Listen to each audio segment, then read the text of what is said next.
गणेश्वरी कल्याण अध्याय 17 आणि त्या अध्यायामध्ये भगवंत ज्ञानवरायानं जी उपदेश केला. उपदेश म्हणजे बुद्धीला भगवंताचा सहवास. बरोबर, बुद्धी देहाचा सहवास करतेस, त्यामुळे बंध वाढला जातो, विकार सतत प्रगट होतो आणि बुद्धीचा आकाराचा संयोग राहतो. दुःखाचा प्रसंग येतो, जडाचा अनुभव होतो. जीवात्मा जडातून काय मिळणार? जड दुःखदायी आहे. दुःखाला कारण आहे, कारण वाईट पदार्थ जड आहे, जड सुख देऊ शकत नाही. जड हे सत्तावी नाही, जड सत्ताने जड दिसून नाही. हे नाना वेदांताचे सिद्धांत जेव्हा बुद्धीच्या द्वारे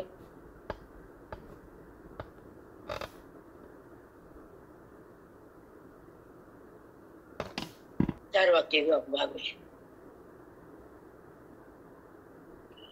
सुंदर पोहोचले आणि बुद्धीला त्या वाक्यानं बुद्धीची प्रवृत्ती ईश्वराकडे होती आणि ती जडातून भिन्न अलग होती.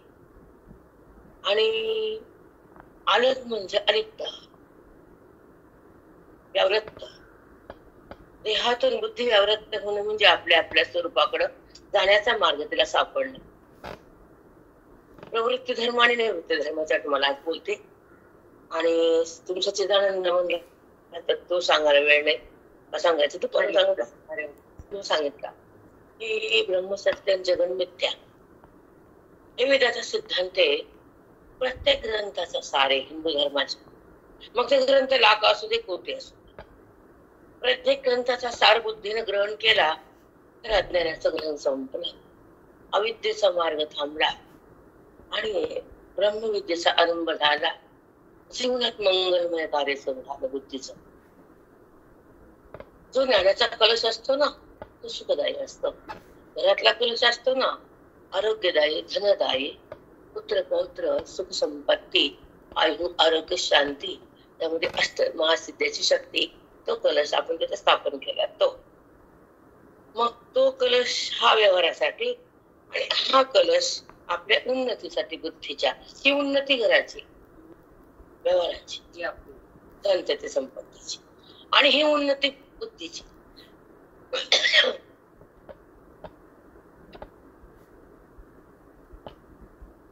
म्हणजे दोन उन्नत्या पाहिजेत, जगण्याला एक आणि मुक्तीला एक. दोन्ही कलशच आहेत ना. अमृत कलश ग्रंथ ऐकला असेल ना, तस तिथे ज्ञान हृदयात भरून जातं. तो अमृत कलश बरोबर होतो, त्याच्या भोवती अष्टमासिद्ध तयार, तो ज्ञान कलश. आणि त्या कलशामुळे तुम्हाला ह्या कलशाची एक जोड लावून देईल. हा कलश तुमच्या आता घरात जाणार आणि जेवढं साधक आहे त्याला पण तो भेटला ना लहरी.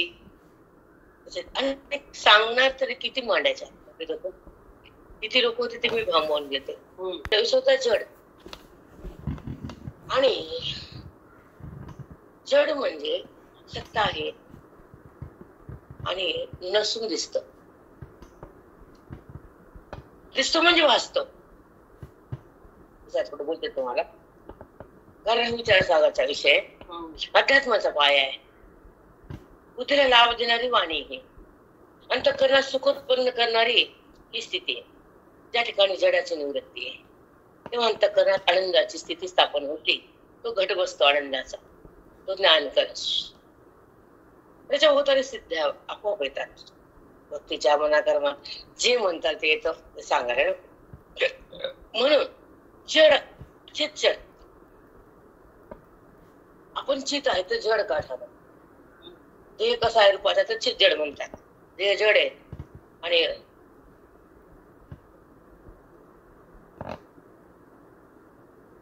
देह जड आहे पण तिचा हालचाल त्यामुळे होती. दोघांचा संयोग आहे, दोघांचा संयोग आहे, त्याच्या संबंधाना व्यवहार आहे. हे मला तुम्हाला सांगायचं. दोघांचा संयोग संबंध आहे आणि नंतर तिचा व्यवहार आहे. संबंध नाही तर व्यवहार नाही. व्यवहार नाही तर विकार पण नाही. आणि व्यवहार झाला विकार नाही तर विकार ज्याला नाही तो मुक्त. कारण जडात विकार मी जड नाही आणि इच्छा आहे. अधिकाराचा बुद्धीचा बाण आहे. अधिकाराने बुद्धीला हे झेलले जात की जड मी नाही, जड दिसून खरं नाही, जडाला अस्तित्व नाही. आणि जड भ्रामक पदार्थ आहे. ब्रह्मयुक्त पदार्थ म्हणजे त्याला अस्तित्वहीन आहे. तो दिसला तरी काय नसला तरी काय. दिसून बी त्याला विकार होत नाही आणि मात नाही. ही ज्ञानाची ढाल आहे. त्याला मोक्ष बहाल आहे. तो ज्ञानाने मला माल आहे.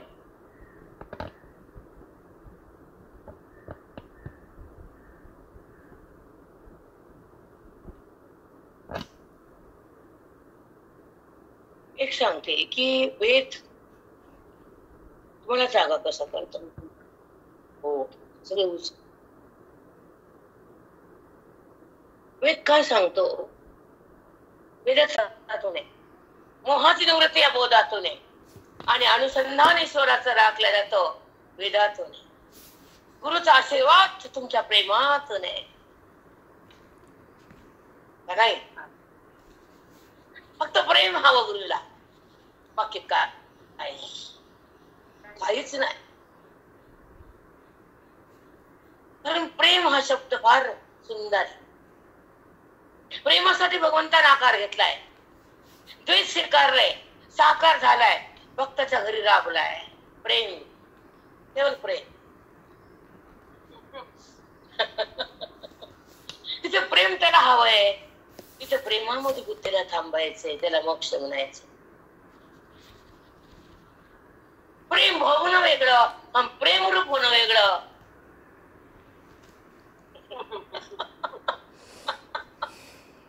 आमच्याकडे येतात म्हणजे आमच्याकडे बघून देणंच आहे. आणि प्रेमाची आशा. प्रेम भोगणं आणि प्रेम रूप होणं जमीन आसमान का अंतर आहे. आपण ह्याच्याकडनं प्रेम भेटेल का वाट बघतो. पोरग नीट बोलेल का, पोरगी छान म्हणेल का, आई तुझी आठवण आली म्हणेल का.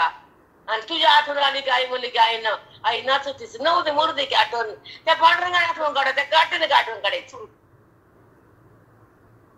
आठवण चांगली कुणाची, पांडुरंगाची, संताची का, ग्रंथाची का त्या काठीची. कुणाची चांगला भगवंत आठवण करा माझा भक्त झाला हे. मग त्याला आठवण यावी, मग तुम्ही जिंकावं, मग तुम्ही भक्तीला जिंकला. त्यानं आठवण केली, माझा भक्त नाही आला वारीला, ते उदास झाला, वाट बघायला कमरेला हात ठेवून. आपण नाही गेलो, वाईट वाटलं.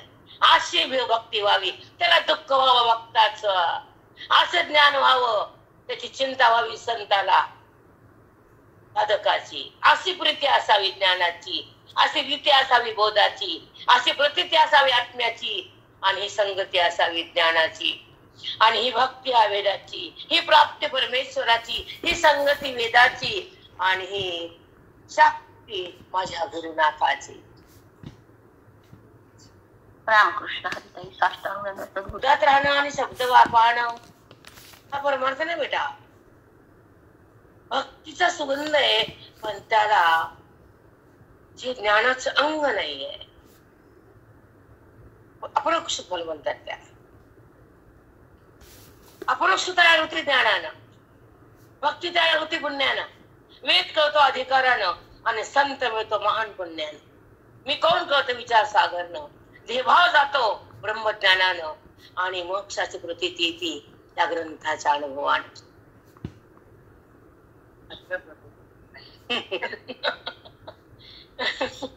हृदय ग्रंथात ठेवावा, संसार बाहेर काढावा.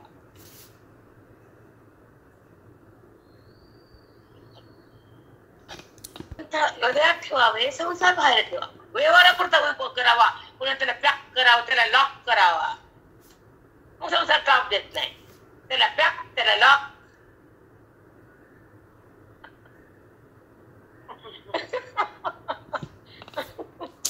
स्टार्टिंग नाही, मी होत नाही, मन देहाकडे जात नाही, अविद्या राहत नाही, ब्रह्मविद्या जात नाही, आनंद संपत नाही आणि दुःखाची होत नाही. ब्रह्मी स्थिती.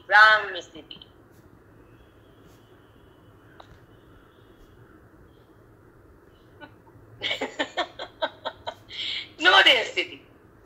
देहावर यायचंच नाही, विषाकडे जायचंच नाही, विकाराला उत्पन्न होऊ द्यायचंच नाही, ब्रह्मसाम्राज्य भोगायचं, गीतेचं ज्ञान गिळायचं आणि त्या भक्तीमध्ये आयुष्य वाळायचं, आपलं श्वास संपवायचं, अभेद भक्तीलाच भोगायचं, भेदाला त्यागायचं, वृत्तीतून निघायचं, जगाच्या भ्रमाला पुसायचं, वेदात नाचायचं, आनंदामध्ये जगायचं, आनंद रूप बनायचं, त्याला मोक्ष म्हणायचं.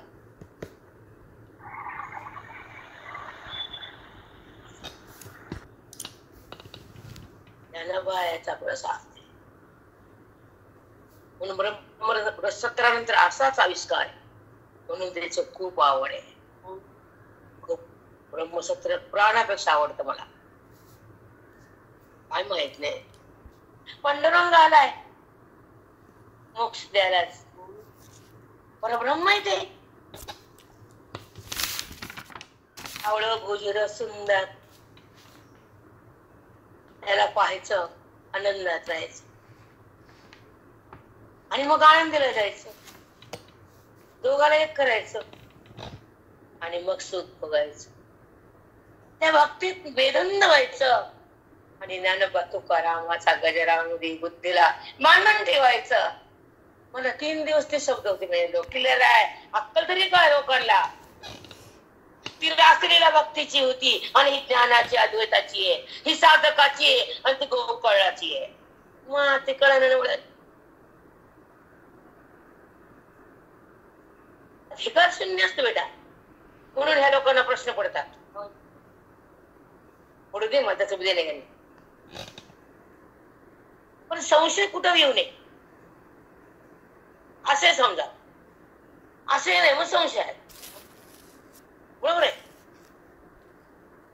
कारण मन तिथं बेधुंद झालं, का रडले होतं गळूला बघून,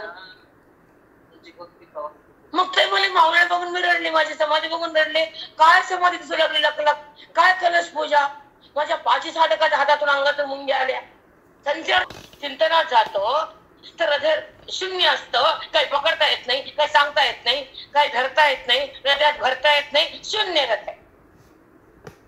आमचं बोलणं स्पष्ट आहे, निर्भीड आहे आणि सत्य आहे. पटत नसेल तर बाहेर निघायचं, चूक दाखवा चूक आमची, काय चूक आहे. तुम्ही गेलात, वाचलं, ऐकलं, कुठं माझं ऐकलं, कुणाचं ऐकलं, सांगा 2 वाक्य. आहे ताकद फक्त लोकांना बोलायची, टीका करायची, जाणीव व्हावी, ब्रह्मस्थिती भोगावी, देहस्थिती त्यागावी, आवरणाची निवृत्ती व्हावी, सत्स्वरूपाची ओळख व्हावी, अभेदाचा निश्चय व्हावा, भेदाचा निराश व्हावा, आत्मप्रकाश हृदयात ठेवावा, मोक्षाचा प्रसाद घ्यावा आणि सद्गुरूच्या सोबत साधकाने एक व्हावं. त्याचं ज्ञान त्याला हृदयात यावं, त्याला ज्ञान दीक्षा म्हणावं. श्रवण करतो, वेदाचं धन घ्यायला जातो तर मन रिकामं राहतं, काय उपयोग होतो. आज काय सांगितलं, का झेपत नाही बुद्धीला. आज माझ्यासोबत कोण आहे, परमात्मा का अनात्मा, कोण आहे, याचा शोध घ्यायचा. मला देहाच्या जाणीवतून निघायचं, मला परब्रह्म बनायचंय, मला वेदाच्या राशीवर यायचंय, मला आनंद रूप व्हायचंय. ही बुद्धीची अवस्था पाहिजे, ही ज्ञानाची स्थिती भोगली पाहिजे. हा हे शब्द कुठं दाखवा मला, कोणत्या युट्यूब मध्ये काढून दाखवायचं, हे लिहून ठेवायचं. अंतरंगातून ती आनंदाची प्राप्ती आहे, अध्यात्मातून पांडुरंगाच्या अवस्थेची स्थिती आहे. अंतरंग हे ब्रह्मज्ञानाला म्हणतात, चिंतनाला. ब्रह्मचिंतनाचा पाऊस तिथं पडतो, ते अध्यात्म प्रगट होतं, मन शांत होतं, अज्ञान चिरकालाचं निघून जातं आणि भ्रमाचं वारं वाहन बंद होतं आणि आत्मस्थितीचा झरा वाहू लागतो आणि सुखाची त्या ठिकाणी स्थिती उत्पन्न होती आणि देवावाची तिथे निवृत्ती होती, दुःखाची होळी होती आणि सुखाची जाळी येते आणि मन त्या जाळीत राहतं आणि स्वतःला स्वतः पाहतं. अंतरंगाचं नाव तिथे येतं. ते कळलं काय दगड अंतरंगात मरुस्तर भैरंगा ठेवायचे जगाला. बापूस त्यांचे कडे एवढे. अरे बाबा जगाला पूर्ण नाही ना. अंतरंगात घे, आत्मचिंतनाचा पाऊस दे, वेदाचा रस दे, मग तिचा अनुभव खास तयार होतो. मरुस्तर भैरंग. तुझं पोरग राहू दे बरं, मरुस्तर पहिली ठेव बरं. तुझं पोरग ठेवले ना आणि सुखाचे नोट, ज्ञानाचं ओट, अक्कल तरी का की टप्प्याटप्प्यानं जेव्हा लेकरू माझं पुढे गेलं, इंजिनियर झालं, नोटाचा पाऊस आला, तसं बुद्धी टप्प्याटप्प्यानं पुढे गेली, तेव्हा मोक्षाचा पाऊस झाला. बुद्धी बहिरंगात ठेवती आणि छान छान म्हणती. हा निर्णय कुठलं? आम्ही कधी बहिरंगाला बोललो नाही बाबी. डायरेक्ट उडी पोटीत विचार सागर. कधी बहिरंगाला बोललो नाही, हा केलंच नाही. ज्या ठिकाणी भगवंताचं स्वरूप प्रगट केलं जातं, ज्या ठिकाणी अज्ञानाचा निराश होतो, जगताचा फाट जातो, वृत्तीचा तिचा वाद होतो, परमात्मा आवाज प्रगट होतो, अंतरंग त्याला नाव येतं.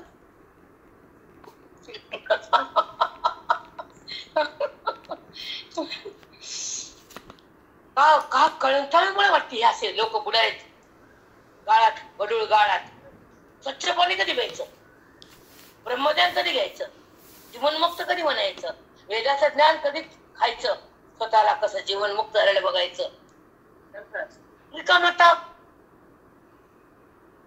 आम्ही कधीही परभणीत बहिरंगाला बोलू नाही बाबी. चुकून मी नाही, आयुष्यात नाही. तोंडाला पाणी नाही, वळवळ नाही, फळफळ नाही, मळमळ नाही, कच्छ नाही. एक विध पाठ, सत्संग, सतशास्त्र आणि बैठक मोक्षाची, स्थिती ज्ञानाची अवस्था, त्या परमात्मा स्थितीची आणि अनुभूती सुखाची, प्राप्ती पांडुरंगाची, निवृत्ती अज्ञानाची आणि प्रवृत्ती सुखाची, दीक्षा मोक्षाची. तुम्हाला मुद्दाच बोलून घेतलं पाहिजे तर माऊलीने. उगाच कोणा बोलतो, कोणी माऊली बोलते. कुठं तुम्ही, कुठं आळंदी, कुठं परभणी, माझे कुठं साधं, कुठून आले. पाची पांडव आहे, आमच्याकडे 5च आहेत. पण कौरवाला भारी आहे, बहिरंगाला भारी आहेत म्हणजे साधा. पण सगळं जगाला करतच नाही ते. कसं करेल एवढी चालवायची. पण मला एक सांगतो, बहिरंगामध्ये वाहत नाही लोकांना, फक्त बोलायचं, बाकी काय बोलायचं नाही. अंतरंगात जायचं नंतर. आधी बहिरंग, मग अंतरंगात, मग ज्ञानाची दीक्षा, मग आपली मुक्ती भोगायची. मनुष्य एक धंदा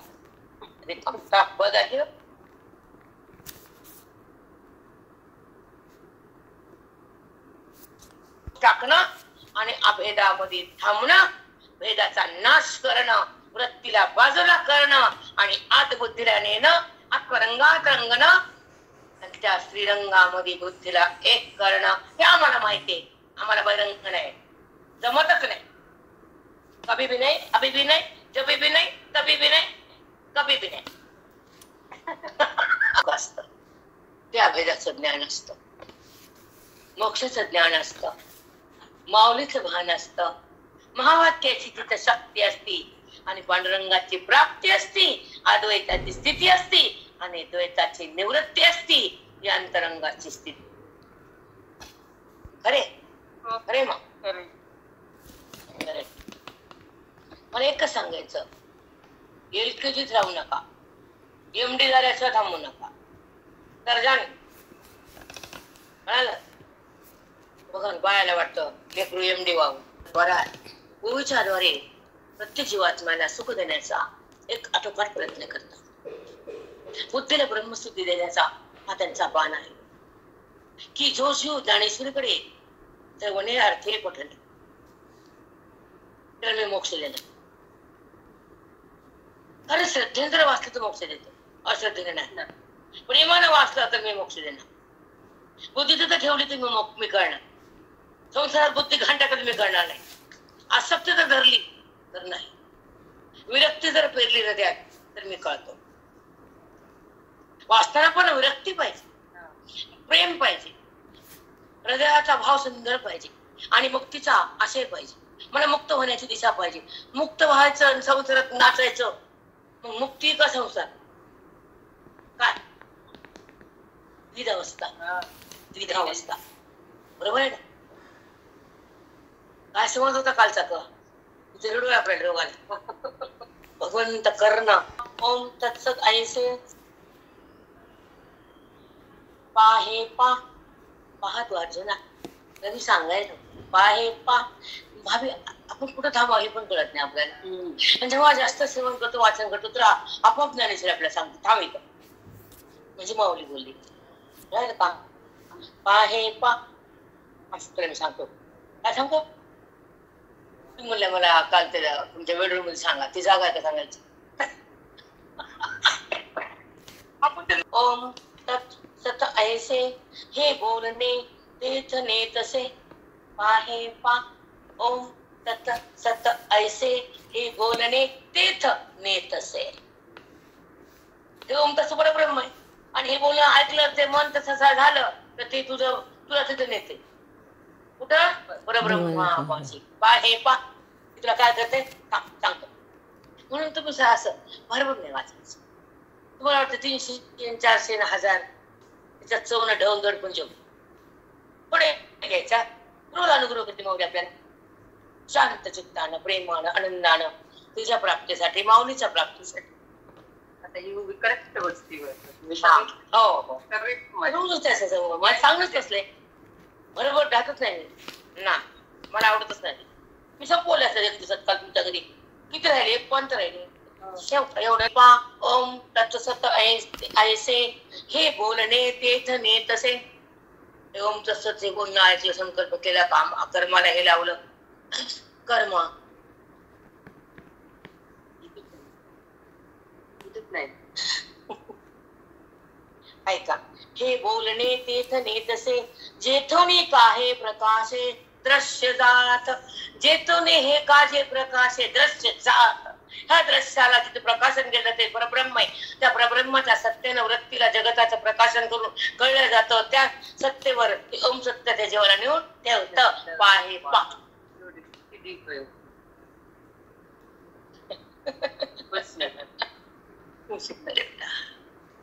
हॅलो प्रेरणा.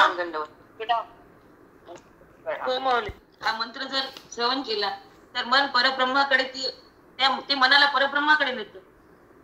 जे परब्रह्म जे दृश्याला प्रकाशमान करते, जे वृत्तीला त्याची सत्ता आहे, ते मनाला परब्रह्म सत्तेवर नेऊन ठेवतं. असं हे बोलणं आहे. ओम तत्सत.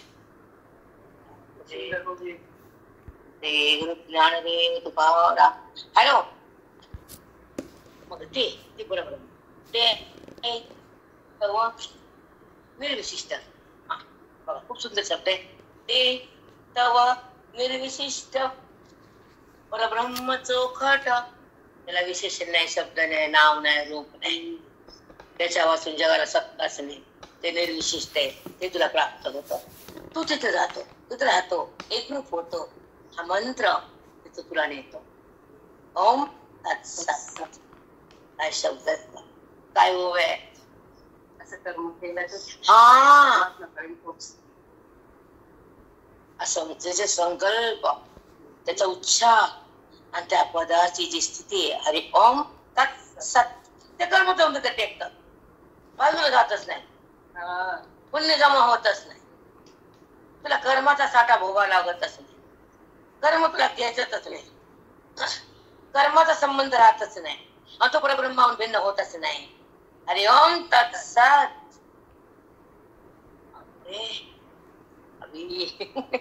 नाही चमत्कार, बोधाचा साक्षात्कार एवढंच होतो. म्हणून ते रट्टक आवडत नाही भावी. तुम्हाला हा हूं आवडत ते तुमचा अधिकार तेवढाच आहे. त्याला आम्ही काय करतो? अधिकार उच्च प्रगल्भ तर तेवढं ज्ञान प्रगल्भ आहे का वाटतं. अधिकार नेऊन बहिरंग तिन्ही अधिकार, फक्त बहिरंगाची आवड. जगात तेच चाललंय. तुम्ही तरी काय करतात? जगातच ते पाऊस आहे. तिकडे तिकडे त्याच पाट्या आहेत. पाट्या तेच पाट्या तेच राहिलेच नाही. आणि परभणी ज्ञानाची गंगा सोडल्या तर आमचा भाग पावन झाला. क्षेत्र बनलं परभणी. केवळ वेद आमच्या वेदाची गंगा आहे आमच्याकडं. पुढील म्हणत होतं काय बाकीचं बहिरंग, पण अंतरंगाविना कुठं लोकाला काही दिलंच नाही. आयुष्य श्वास फक्त अंतरंगात. जगाला दिशा दिली, आशा नाही, निराशा नाही, कधीच नाही. त्यांच्या जन्मात लोकलेले ज्ञान हा. ज्ञानच काय समाज होता गुरुजीकडे. परभणीचे 100-200 खेडे मुक्त केला. प्रतिभावान गुरुजी होते. वेद सम्राट होते. ज्ञानाचा सूर्य होते. वेदाचा चमत्कार होता आणि बोधाचा आविष्कार होता. सुखाचं भांडार होत आणि हृदय तिथं पावन होत. जगाला उद्धार करण्यासाठी त्यांचं जीवन होता. बहिरंगाला बोलले नाही आणि साधकाला बाहेर ढकलू दिले नाही. एक लक्ष्मण रेषा होती आम्हाला. अध्यात्म, मुक्ती, वैराग्य. दुसरं दिलंच नाही आम्हाला धडा कोणता. या अंट्या कुछ ऐकायची गरज पडलीच नाही आम्हाला. भरून काढलं सगळं आमची जोडी. पुन्हा आम्हाला बाकीची हा टाटू तोंडाला पाणी येतच नाही. जमतच नाही बहिरंग तर पाण्याचा विषयच नाही. आम्ही ऐकायला जायचं पण होत नाही. आणि कमी यायचं उतरायचं बिनकामी. हा आनंदासाठी आम्ही म्हणत नाही, हमेशा तेच अद्वैत कधी. मग अद्वैताची सिद्धी कधी, ज्ञानाचा भंडार कधी, मोक्षाची प्राप्ती कधी, जीवन कधी पडेल, देह कधी पडेल, श्वास कधी पडेल, गॅरंटी का? मग अध्यात्माचा पाया पक्का करणं, मोक्षाचा कळस बसवणं आणि तू वृत्तीचा निराश करणं, मोहाचा ग्रहण बंद करणं आणि स्वच्छ साम्राज्य भोगणं, ज्ञानाची बैठक पक्की करणं. कवा सांगा ना कधी? कानामध्ये सगळं एवढं संपले स्वास्थ्य बहिरंगात रिकामाता. एकदम बुद्ध एक रस करायचं. अद्वैताच्या मार्गावर आणून सोडायचं. द्वैताला बंद करायचं. विकाराला वृत्तीला विकारातून बाहेर ओढायचं आणि आपल्या आपल्या स्वमध्ये जगायचं. सानंद पद यायचं. ज्ञानाचं साम्राज्य प्रगट करायचं आणि साधूच्या संगतीमध्ये ज्ञानाच्या मेवाला खायचं. आनंदात राहायचं. तुला का सांगा माहित नाही किती ते तळ्यात मिळत कवर. एक विधवा 21 टका आणि आपली ज्ञानेश्वरी. याच्यापेक्षा श्रेष्ठ काय जगात नाही. जगात बी काही नाही. ते सोडायचं नाही. बाहेर उडायचं नाही. ते सोडायचं नाही. कुठं उडायचं नाही. चला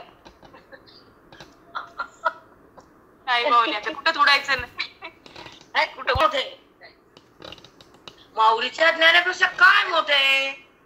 सगळं खोट आहे. माऊलीच्या ज्ञानापेक्षा काय मोठं आहे? बाकी सगळं खोट आहे.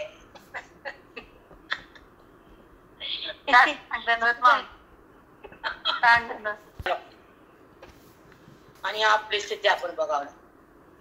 आपण अंतरंगात राहावं लागतं. देहभावना संपवावं लागतं. ते आत्मस्वरूपाचं भान घ्यावं लागतं. देहाची जाण टाकावं लागते.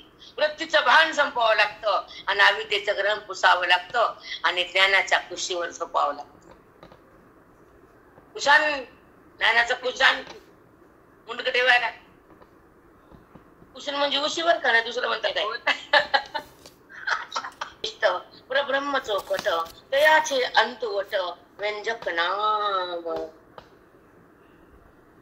परब्रह्म म्हणजे चौकट आहे ना, त्याच्या आश्रयावर तू जातोस ना, त्याचं व्यंजक नाम आहे ना, ते 3 आहे ना. हरि ओम तत्सद आहे. व्यंजक हे 3 आहे. तिथे लिहून ठेवतंय. त्या सुखाची अनुभूती येते. ते व्यंजक नाम आहे. त्याला नाम नाही पण तिथे नेण्याला आधार आहे. ते ओम तत्सद आहे. बघा आता काय सांगायचं ठेवलं. याच्यापेक्षा काय ऐकायचं आता सांगा. येड्याचा बुद्धीला रटप अडकडू द्यायचे. गडूळ पाण्यात बसायचं आणि तुरटी फिरवायची. फिरवा तुरटी. काय तुमचं ज्ञानेश्वरी, काय सुंदर आहे. काय त्याचा भंडाऱ्यामध्ये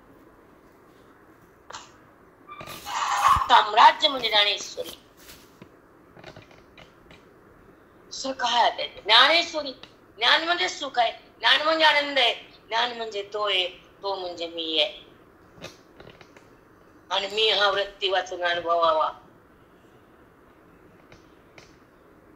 तो मी, तो. आणि बनणार वृत्ती मी माया. याच्याबद्दल खूप बोलता येत, आता टाइम नाही. तो तो म्हणजे परमात्मा. शब्द नाही येतो, अनुभव येतो. सुख म्हणजे तो, व्यापक म्हणजे तो, आनंद म्हणजे तो, एकविध म्हणजे तो, अखंड म्हणजे तो, एकरस म्हणजे तो, अद्वितीय म्हणजे तो, आणि तो म्हणजे मी. हरिओम हरिओम. सुखाची, बुद्धीच्या उन्नतीची, परमात्म्याच्या प्रतीतीची, देहबुद्धीच्या निवृत्तीची, अनुभवाची रास आहे. हे ज्ञान खास आहे. हा ईश्वराचा उद्देश आहे. जीव तिथे यावा, बुद्धीने तिथे राहावं, स्वतःला स्वतः पाहावं, जीवनमुक्त व्हावं, आनंदाकडे जावं, दुःखाला फेकून द्यावं, स्वतःला स्वतः पाहावं, स्वसंवेद्या म्हणावं.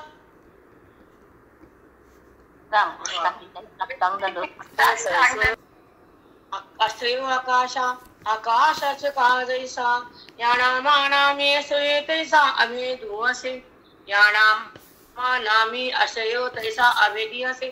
जे भगवंताचं नाम आहे तर असले भगवंताचे, म्हणून नाम आणि भगवंत एकच आहे. आणि परमात्मा आणि व्यंजक नाम हे एकच आहे. परब्रह्म आणि हरिओम तत्सत एकच आहे. हे दोन नाहीतच आहे. आकाशाला आश्रय आकाशाचाच आहे, आणि हा ओम सत्सत आश्रय परब्रह्माचाच आहे. नाम भगवंताच आहे आणि त्या नामाला आश्रय भगवंतच आहे. दोन्ही एकच आहे. हे दोघांचा अभेदच आहे, म्हणून नाम नामीचा अभेद असतोच. चला, नाव घेतलं की भेद झाला. नाम एक झालं की अभेद झाला. हे नाम कुणाचं, त्याच्यामध्ये नाम विकरून गेले, एक झालं. ज्याचं नाव आहे आणि जो आहे हे दोन आहे. पण जेव्हा नाम आणि नाम एक झाले, दोन नाहीच आहे. पण हे म्हणते जप करायला अक्कल नसते. असं मस्त आहे, कळत नाही पिंड मग डोकंच नसतं. अपवित्र अंतःकरण, दोष, स्वार्थ, मतलब. हे पाहिजे म्हणजे जप, ते पाहिजे म्हणजे जप. हे काय जप असतं का? भीक मागायला केलेला सांगा ना.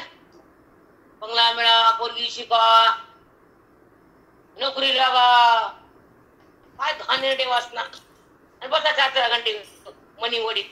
अज्ञान ओढकी केवढे. आयुष्य मातीत चाललं भीक मागता मागता. अज्ञान टाकण्यासाठी काय केलंस? पाप संपण्यासाठी काय केलंस? बुद्धीला नीट करण्यासाठी काय केलंस?